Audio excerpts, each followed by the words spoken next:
続いて獅子、ウクライナ出身、甕淵部屋、大野勝、モンゴル出身、阿武松部屋、千代翔馬、モンゴル出身、九重部屋、湘南の海、神奈川県出身、高田川部屋、竜電、山梨県出身、高田川部屋、北勝富士、埼玉県出身、八角部屋、玉鷲、モンゴル出身、片男波部屋、高安、茨城県出身、田子ノ浦部屋、豪ノ山、大阪府出身、武隈部屋、狼雅、ロシア出身、二子山部屋、遠藤、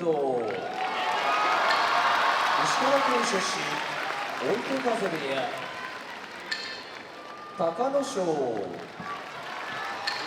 千葉県出身、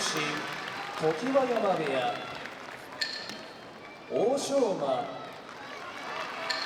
モンゴル出身、鳴門部屋、翔猿、東京都出身、追手風部屋、阿炎、埼玉県出身、錣山部屋、若隆景、福島県出身、荒汐部屋、王鵬、東京都出身、大嶽部屋、小結若元春、福島県出身、荒汐部屋、関脇霧島、モンゴル出身、音羽山部屋、最後は大関琴櫻、千葉県出身、佐渡ヶ嶽部屋。